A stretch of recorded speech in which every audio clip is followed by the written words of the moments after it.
Sarah was running late again. The morning had been a disaster from the moment her alarm failed to go off. With her presentation folder clutched tightly to her chest, she raced toward the bus stop, only to see her bus pulling away. Rain began to fall, light at first, then heavier. Sarah felt tears welling up when suddenly a car stopped beside her. The window rolled down, and an elderly woman smiled warmly. "You look like you could use a ride, dear." Though strangers, Sarah accepted gratefully. Not only did the woman drive her directly to her office building, but she also offered words of encouragement that somehow made Sarah believe her day would improve. Sarah made it to her meeting with 2 minutes to spare. On his way home from school, 12-year-old Miguel noticed an old man struggling with several heavy grocery bags. The man's hands trembled with the effort, and he had to stop every few steps to rest. Without hesitation, Miguel approached him. "Can I help you carry those, sir?" The elderly man looked surprised but relieved. As they walked together to the man's apartment 3 blocks away, Miguel learned that Mr. Jenkins lived alone since his wife had passed away last year. After helping put the groceries away, Miguel promised to visit again soon. True to his word, Miguel began stopping by every Wednesday to help with errands and simply to talk. What started as a simple offer to carry groceries blossomed into a friendship that bridged generations. Lisa worked the night shift at a 24-hour diner in a small town. She knew most of her regular customers by name, but the quiet man who came in every night at 2 a.m. remained a mystery. He always ordered the same thing, black coffee and toast, and left a $5 tip on a $3 bill. Lisa noticed he often seemed tired, his eyes red-rimmed, as if he hadn't slept in days. One particularly cold winter night, she placed a full meal beside his usual order. "On the house," she said when he looked up questioningly. The man's eyes filled with tears as he explained he'd been working 3 jobs since his wife fell ill. That night, Lisa sat with him during her break, listening to his story. Word spread through the small community, and soon a fund was set up to help the family with medical bills. David never expected to find himself homeless at 42. After losing his job and then his apartment, he spent 3 months sleeping under a bridge, ashamed and increasingly hopeless. One morning, a young woman in business attire approached him. Instead of just handing him money, she introduced herself as Emma and asked if he'd join her for breakfast. Over pancakes, Emma didn't pry but offered him something more valuable than charity: dignity. She connected him with a shelter program that specialized in helping people find work. 6 months later, David had a job and a room of his own. He never forgot Emma's kindness and now volunteers weekly at the same shelter that helped him rebuild his life. James noticed the new girl sitting alone during lunch period. While his friends laughed and talked, he watched her pick at her food, shoulders hunched as if trying to make herself invisible. Despite his friends' questioning looks, James gathered his courage and walked over to her table. "Is this seat taken?" he asked. Mai looked up, startled, then shook her head. That simple decision to cross the cafeteria changed both their lives. James learned that May's family had moved from another country, and she struggled with the language and feeling like an outsider. James introduced her to his friends, helped her with English homework, and stood up for her when others were unkind. By year's end, May had found her place, and James had discovered the profound impact a moment of bravery could have. The bookstore had been Elise's refuge for 50 years. After her husband died, she kept it open despite financial struggles, unable to imagine her life without the small shop and its loyal customers. When a pipe burst during the coldest week of the year, destroying inventory and damaging the floors, Elisa finally accepted that it might be time to close. The morning she arrived to begin packing, she found a crowd outside. Former customers, neighbors, and even competitors from other bookshops had gathered with tools, materials, and determined expressions. For 2 weeks, volunteers worked tirelessly to repair the shop. A local carpenter rebuilt the shelves. Children held a readathon fundraiser, and publishers donated books to restock the inventory. The community refused to let a place that had given them so much simply disappear. Officer Rodriguez wasn't supposed to be working that night, but he'd switched shifts with a colleague who needed to attend his daughter's recital. At 3 a.m., he responded to a call about a young boy wandering alone near the highway. At the station, the frightened 7-year-old finally revealed that he had run away because his mother couldn't afford a birthday cake for his celebration the next day. Rather than calling social services immediately, Officer Rodriguez made a phone call to his wife.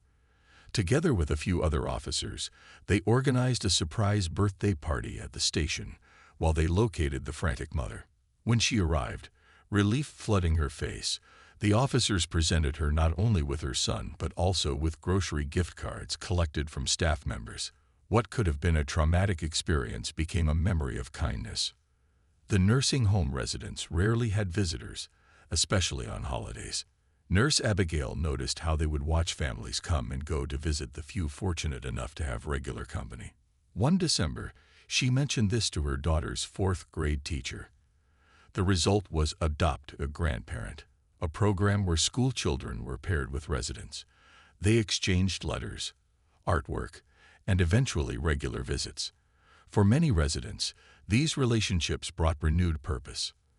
92-year-old Ruth began teaching her adopted grandchild to knit, while former history teacher Harold found an eager audience for his war stories. The children learned patience and gained wisdom, while the elderly residents found joy in sharing their lives with a younger generation who truly wanted to listen. When the tornado tore through their small community, it left destruction that seemed impossible to overcome. The Williams family lost everything except the clothes they wore.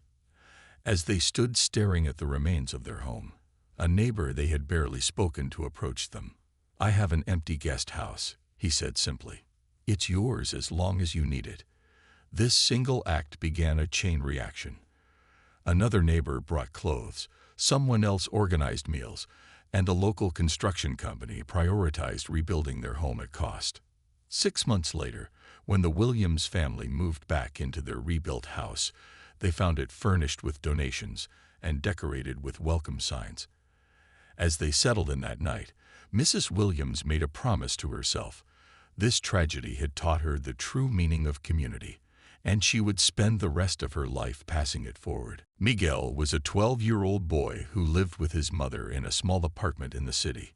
Every day after school, he walked the same route home, passing by the same shops, the same park, and the same people. Miguel knew most of the faces he saw each day. There was the woman who sold flowers on the corner, the man who fixed bikes in the small shop, and the kids who played basketball in the park. One Tuesday afternoon, as Miguel walked home from school, he noticed someone he had never seen before. An old man stood on the sidewalk, trying to carry several heavy grocery bags.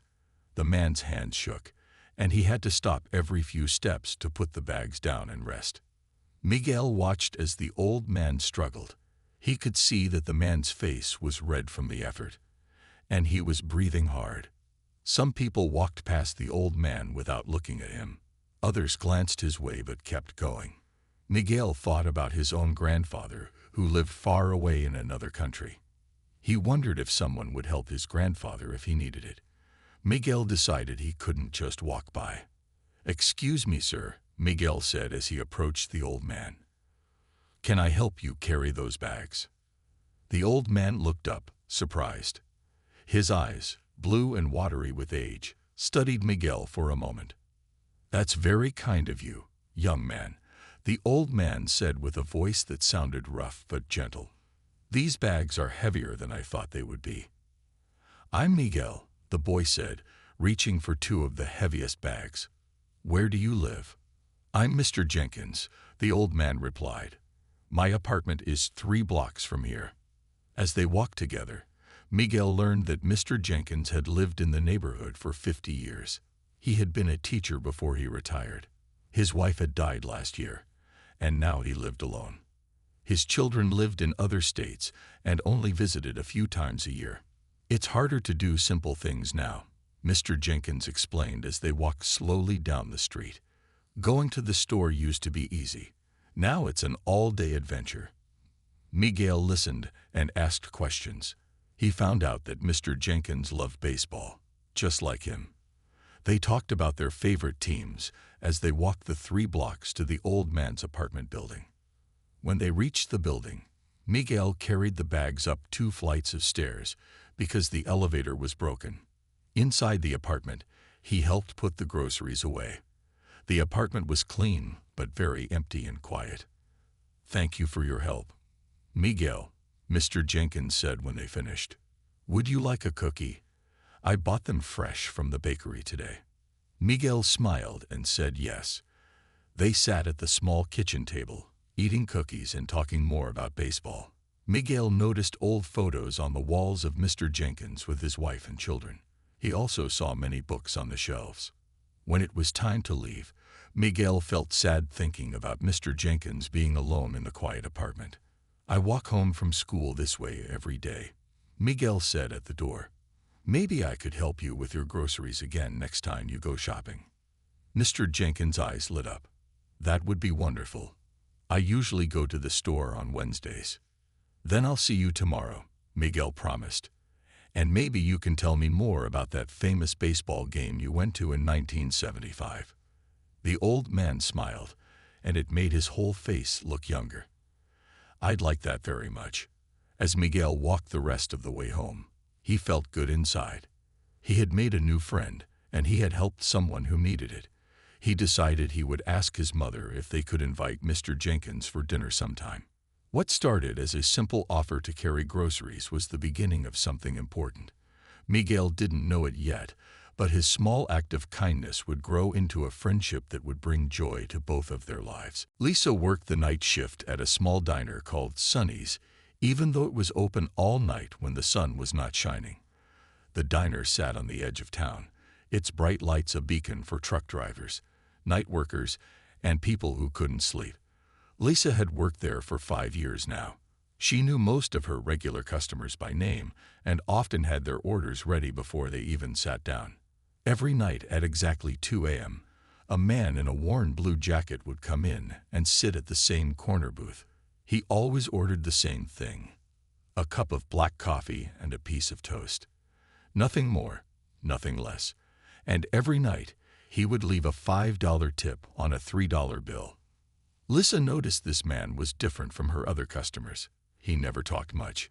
He just sat quietly, sometimes staring out the window at the empty parking lot, sometimes looking down at his coffee as if it held answers to questions Lisa couldn't hear. After 3 months of this same routine, Lisa began to wonder about the quiet man. She noticed the dark circles under his eyes that seemed to get deeper each week. His clothes were clean but becoming more wrinkled. His shoulders seemed to carry a weight Lisa couldn't see. On a particularly cold winter night, when snow piled high outside the diner windows and few customers braved the storm, the man in the blue jacket came in as usual. His nose and cheeks were red from the cold, and he stamped snow from his boots at the door. Instead of just bringing him his regular order, Lisa went back to the kitchen and spoke to the cook, Joe. A few minutes later, she walked to the man's table carrying a tray. On it was his coffee and toast, but also a hot plate of eggs, bacon, hash browns, and a side of fresh fruit. The man looked up in surprise when she set the full meal in front of him. "I didn't order this," he said, his voice rough from lack of use. "I know," Lisa said with a kind smile. "It's on the house tonight." The man stared at the plate of food, then back at Lisa. To her surprise, his eyes filled with tears. "Thank you," he whispered. He stopped, as if he couldn't find the right words. Lisa sat down across from him, something she had never done before with a customer during her shift. "Is everything okay?" she asked gently. The man took a deep breath. "My name is Robert," he said. "My wife, Ellen, has been sick for almost a year now. Cancer." He looked down at his hands. "I've been working 3 jobs to pay for her treatment. The hospital during the day, the warehouse in the evening, and night security on weekends." "When do you sleep?" Lisa asked, concerned. Robert gave a small, sad laugh. "Not much. Maybe 3 or 4 hours between jobs. Sometimes I catch a nap in my car. And you still leave me a $5 tip every night. You should save that money, Lisa said. Your smile and your kind hello each night is sometimes the only nice thing that happens in my day, Robert admitted. It's worth every penny. Lisa felt tears in her own eyes now. Wait here, she said. She went to the kitchen and returned with a large takeout bag. This is for Ellen, she explained, and I'm going to talk to my manager about setting up a donation jar by the register.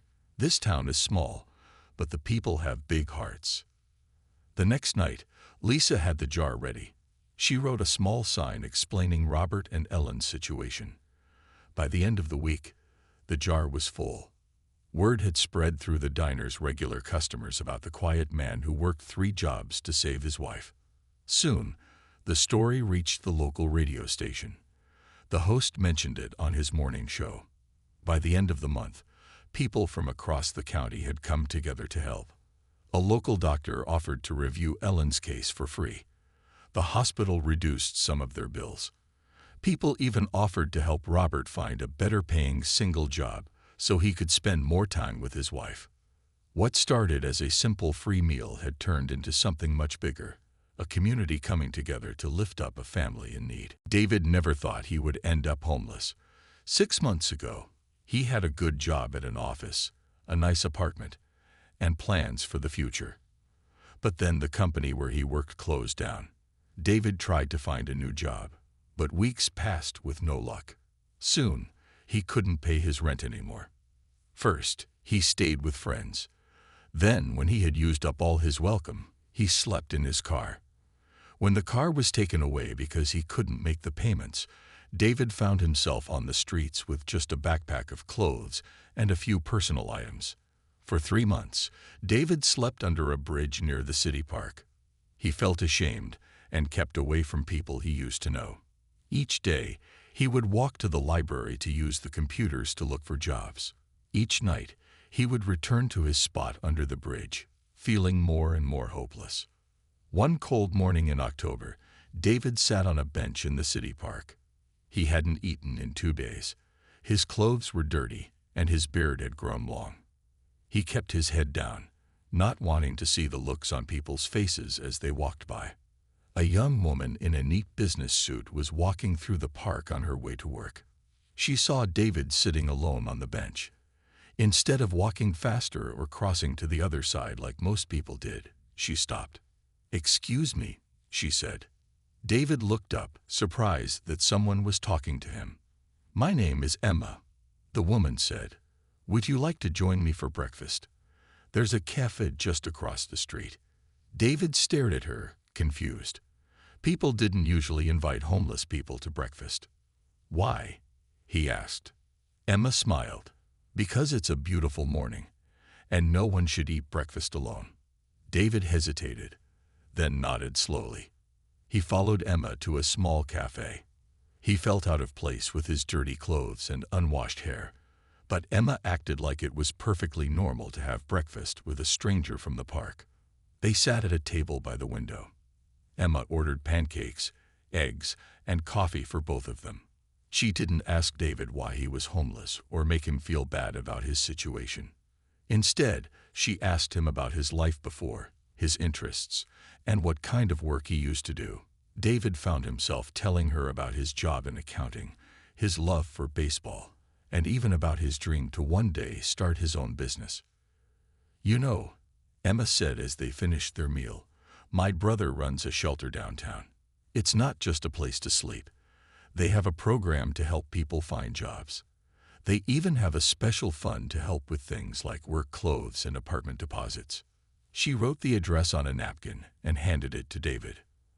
"Ask for Michael. Tell him Emma sent you." David took the napkin. For the first time in months, he felt a small spark of hope.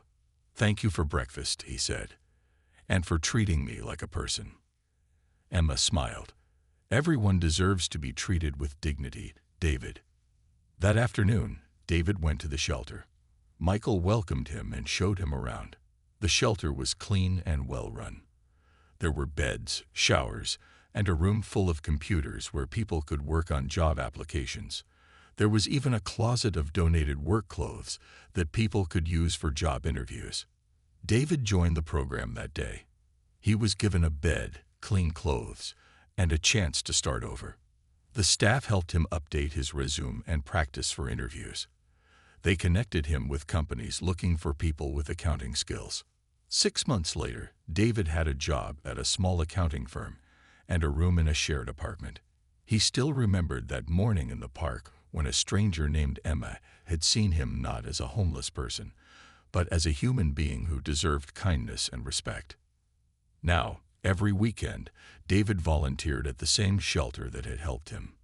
He wanted to pass on the kindness that Emma had shown him, a simple act that had changed the direction of his life. James sat with his friends in the school cafeteria.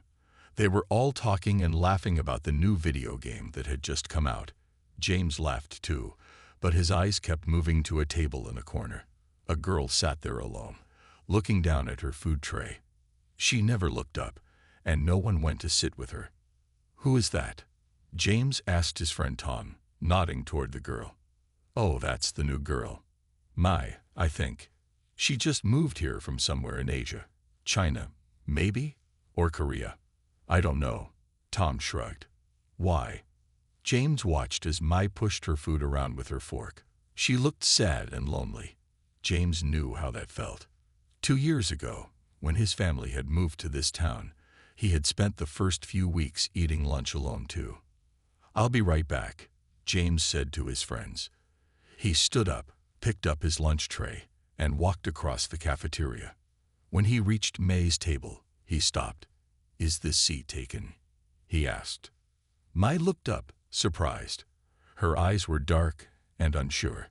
She looked around as if James might be talking to someone else. Then she shook her head. "Can I sit here?" James asked.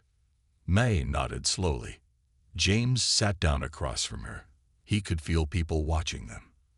From the corner of his eye, he saw his friends looking over with confused faces. "I'm James," he said with a friendly smile.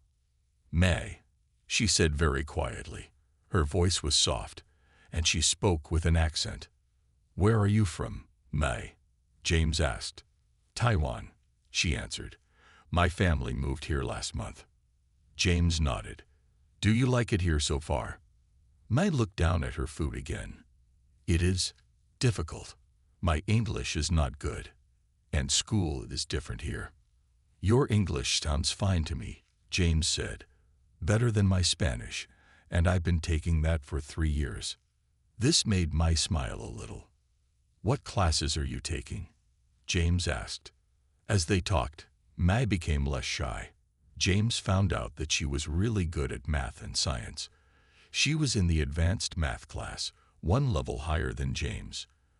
When he mentioned he was having trouble with algebra, her eyes lit up. "I could help you," she offered. "Math is the same in any language." "That would be great," James said. "And maybe I could help you with English homework." May nodded, looking happy for the first time since James had seen her. James's friend Tom came over to their table. "Hey, are you coming back? We're going to talk about the basketball game on Friday." James looked at Mai, then back at Tom. "Why don't you guys come sit here? There's plenty of room." He turned to Mai. "Is that okay?" Mai looked nervous, but nodded. Soon, James's whole group of friends had moved to May's table. At first, they were just being nice because James asked them to. But then they found out that May loved video games too. She played the same online game they all liked, and she was really good at it. By the end of lunch, May was talking more and even laughing at Tom's jokes. When the bell rang, James saw that Mai had the same history class as him next period. "Want to walk together?" he asked. Mai smiled and nodded. As they walked to class, James noticed some older students looking at Mai and whispering. One of them made a rude comment about her accent. Without hesitating, James stepped between Mai and the older students. "She's with us," he said firmly. The older students looked surprised, then walked away. Mai looked at James with grateful eyes. "Thank you," she said quietly. That's what friends do, James replied. That simple decision to sit with someone who was alone changed both of their lives. James helped Mai feel welcome in her new school, and Mai helped James improve his math grades. By the end of the school year, Mai had a group of friends and no longer sat alone. Sometimes the bravest thing a person can do is walk across a room to talk to someone who is alone. James never knew that his small act of kindness would make such a big difference. Eliza loved books. She had loved them since she was a little girl, when her father would read to her before bed each night. It was no surprise to anyone when she opened a small bookstore after college. That had been 50 years ago. The little corner bookshop sat on Main Street in a brick building with big windows. Inside, tall shelves filled with books lined the walls. Comfortable chairs invited people to sit and read. The smell of paper, ink, and coffee filled the air. For 50 years, Eliza had opened the shop 6 days a week. She knew her regular customers by name and remembered what books they liked. She held story time for children every Saturday morning. She hosted book clubs and author visits. The bookstore was more than a shop. It was a place where the community came together. When Eliza's husband George died 5 years ago, the bookstore became even more important to her. It gave her a reason to get up each morning. The customers and the books kept her company when her home felt too quiet and empty. Times were hard for small bookstores, though. Big online stores sold books cheaper and delivered them right to people's homes. Each year, Eliza made less money. She used her savings to keep the shop open, but she knew she couldn't do that forever. Then came the coldest week of winter. Temperatures dropped below freezing, and snow piled high on the streets. One night, while Eliza slept in her apartment above the shop, a water pipe burst in the bookstore. Water poured over the shelves and onto the floors. When Eliza came downstairs the next morning, she found a disaster. Hundreds of books were soaked. The wooden floors were warped from the water. The beautiful rug in the children's section was ruined. Eliza sat on the wet stairs and cried. Her insurance would not cover all the damage. She did not have enough savings to fix everything and buy new books. After 50 years, the little corner bookshop would have to close. That afternoon, Eliza put a sign in the window, closed due to water damage. She called a few friends to help her pack up the books that could be saved. Then she went home and made herself a cup of tea. Tomorrow, she would start the sad job of closing her beloved store for good.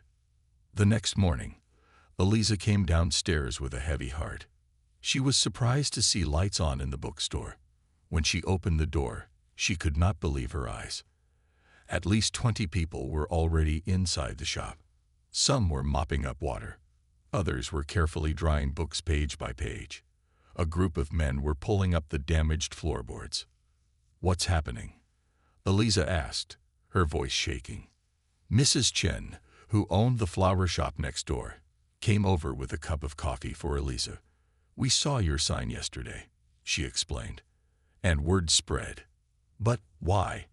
Eliza asked, looking around at all the people working in her shop.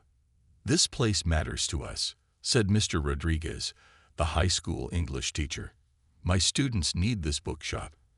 I need this bookshop." "You were there when my daughter learned to read," said another woman. "You found books that helped my son when he was being bullied at school. You hosted my book club for 15 years. It's our turn to help you now." All day, people came and went. Some brought food for the workers. Others brought tools or building supplies. By evening, the water was gone, and the damaged floor had been removed. Over the next 2 weeks, something amazing happened. A local carpenter and his team rebuilt the shelves and floors for free. The children at the elementary school held a readathon to raise money for new books. 3 big publishing companies, hearing the story from an author who had visited the shop many times, donated boxes of new books to restock the shelves. The community refused to let the little corner bookshop close. Through their kindness and hard work, they saved a place that had given them so much over the years. Officer Rodriguez wasn't supposed to be working that night. He had traded shifts with his friend Officer Chen, so that Chen could go to his daughter's dance recital. It was 3 a.m., and the police station was quiet. Most of the city was asleep. The radio crackled to life. All units near Highway 14. We have reports of a small child walking alone near mile marker 22. Repeat, small child walking alone on Highway 14. Officer Rodriguez grabbed his keys and hurried to his police car. Highway 14 was dangerous even during the day. At night, with its sharp turns and few lights, it was no place for a child. He drove quickly but carefully. His headlights swept across the empty road. Then, near mile marker 22, he saw something that made his heart stop. A small figure in pajamas was walking on the side of the highway. Officer Rodriguez pulled over and turned on his flashing lights. He got out of the car slowly, not wanting to scare the child. "Hello there," he called gently. "Are you okay?" The child, a little boy no more than 7 years old, turned around. His face was dirty, and his eyes were red from crying. He wore blue pajamas with rocket ships on them and had only socks on his feet. "I'm a police officer," Rodriguez said, kneeling down to be at the boy's eye level. "My name is Officer Rodriguez. What's your name?" The boy looked at him with wide, frightened eyes. "Tyler," he whispered. "Tyler, it's not safe out here. Why don't you come sit in my warm car, and we can talk? I can help you get home." Tyler nodded and followed Officer Rodriguez to the police car. The officer wrapped a blanket around the boy's shoulders and turned the heat up. "Are you hungry?" Officer Rodriguez asked. When Tyler nodded, the officer gave him a granola bar from his lunch bag. "Can you tell me why you're out here all alone, Tyler?" Officer Rodriguez asked as the boy ate. Tyler looked down at his hands. "I ran away," he said in a small voice. "That must have been for a very important reason," Officer Rodriguez said. "Can you tell me why?" Tyler was quiet for a long time. Then he said, "Tomorrow is my birthday. I'm going to be 7. But Mom said we can't have a cake this year because she doesn't have enough money. She was crying when she thought I was asleep." Officer Rodriguez felt his heart break a little. He knew times were hard for many families. "I thought if I ran away, she wouldn't have to worry about my birthday," Tyler continued. "But then I got scared and I didn't know how to get back home." Officer Rodriguez smiled gently. "That was very brave of you to want to help your mom, but I bet she's very worried about you right now. Why don't we go to the station and we can call her?" At the police station, Tyler finally told them his last name and his address. Officer Rodriguez called Tyler's mother, who had just discovered her son was missing and was about to call the police herself.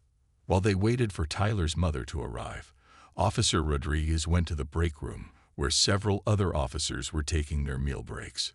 "Hey everyone," he said. "I have a situation I could use some help with." He told them about Tyler and his birthday. Without hesitation, his fellow officers began to empty their wallets, collecting money for Tyler's family. When Tyler's mother arrived at the station, she rushed in with tears streaming down her face. She hugged her son tightly, thanking Officer Rodriguez again and again. Before they left, Officer Rodriguez handed her an envelope. "The officers here wanted to help make Tyler's birthday special," he explained.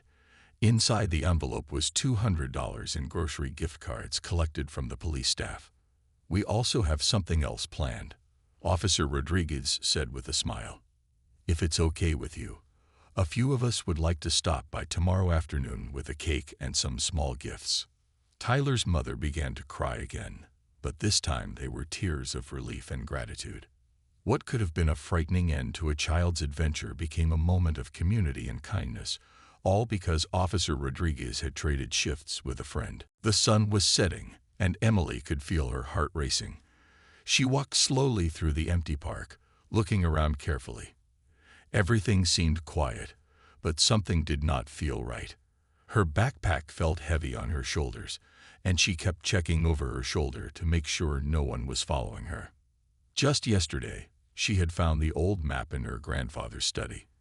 It was hidden inside a dusty book about local history, tucked away behind some old papers. The map looked old and yellowed, with strange marks and lines that did not make sense to her at first. But now she understood that these marks were important clues to something big. Her friend Tom had helped her understand some of the map's secrets. He was good at solving puzzles and knew a lot about local stories. They had spent hours talking about what the map might mean and where it could lead them. Tom believed that the map showed the location of a hidden treasure that nobody had found for many years. Emily remembered the conversation they had earlier that day. Tom had told her, "Be careful. Some people would do anything to get their hands on this map." His words made her feel nervous and excited at the same time. She knew she was close to discovering something important. As she walked, the trees around her started to cast long shadows. The park looked different in the evening light. Leaves rustled in the wind, and Emily pulled her jacket closer. She could hear her own footsteps and the distant sound of cars on the street. Suddenly, she saw something move in the bushes. Her heart jumped. Was someone watching her? She stopped walking and listened carefully. The bushes were quiet now, but she could feel eyes on her. Emily took a deep breath and tried to stay calm. She knew she had to be smart. The map was safely tucked inside her backpack, and she was not going to let anyone take it from her. Tom had helped her make a copy of the map, just in case something happened. They were careful and planned everything step by step. The streetlights began to come on, one by one. Emily knew she needed to get home before it got completely dark. Her parents would be worried if she was out too late. But she also knew that she was very close to solving the mystery of the map. As she walked faster, she heard a sound behind her. Footsteps. They were getting closer. Emily's heart started beating very fast. She looked back quickly but saw nothing. Was someone following her? Or was it just her imagination playing tricks? The street was empty, but she could feel something was not right. Emily knew she had to be brave. She had come too far to give up now. Whatever was waiting for her, she was ready to face it. The map in her backpack felt like a heavy secret, waiting to be discovered. One more step, then another. Emily walked on, knowing that her biggest adventure was just about to begin. Tom sat in his bedroom, worry lines crossing his forehead. He grabbed his phone and looked at the message Emily had sent earlier. Something was wrong. She had not replied to his last text, and that was not like her at all. The old map lay spread out on his desk. Tom had studied every inch of it, tracing the strange lines with his finger. He knew the map was special. It was not just another piece of paper. Something about it felt important, like a key to a big secret. His computer screen showed a map of the local area. Tom had marked several points that matched the old map's strange symbols. He had spent days researching, checking old town records, and talking to local historians. Nobody seemed to know the full story behind the map. Outside his window, the night was getting darker. Tom's parents were watching television downstairs, their voices a distant murmur. He looked at his phone again. Still no message from Emily. Something did not feel right. He remembered how excited Emily had been when they first discovered the map. It was hidden in her grandfather's old study, tucked away in a book about local history. They had spent hours trying to understand its secrets. Each clue seemed to lead to another mystery. Tom picked up his phone and dialed Emily's number. It rang once, twice, 3 times, then went to voicemail. He left a message. "Emily, call me back. I'm worried about you." His voice sounded strange, even to himself. Just then, his computer made a sound. An email had arrived. Tom clicked on it quickly. It was from an unknown sender. The subject line was simple: "About Ian and Abe."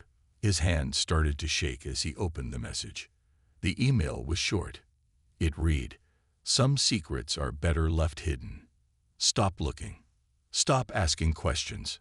Tom felt a chill run down his spine. Who would send such a message? And why were they so worried about the map? He looked back at the old map on his desk. The lines seemed to move in the dim light of his bedroom. Strange symbols marked different locations. Some looked like old landmarks. Others were harder to understand. Tom knew they were close to something big. Emily had been excited about their discovery. They had been tracking down clues, following the map's mysterious markings, but now everything felt different. Dangerous.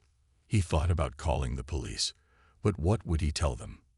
That he and Emily had found an old map, that someone had sent a weird email. They would think he was making things up. The clock on his wall ticked loudly. Each second felt like an hour. Tom tried Emily's number again. Nothing. He sent a text, then another. No response. Something was wrong. Very wrong. Outside, a car drove by. Its headlights swept across his room for a brief moment. Tom jumped. His heart was beating fast. He knew they were getting close to discovering something important, but now he wondered if that was such a good thing. The map seemed to watch him. Its old paper looked like it held secrets. Secrets that someone wanted to keep hidden. Tom took a deep breath. He had to find Emily. He had to understand what was happening. Whatever was coming, he knew their lives would never be the same again.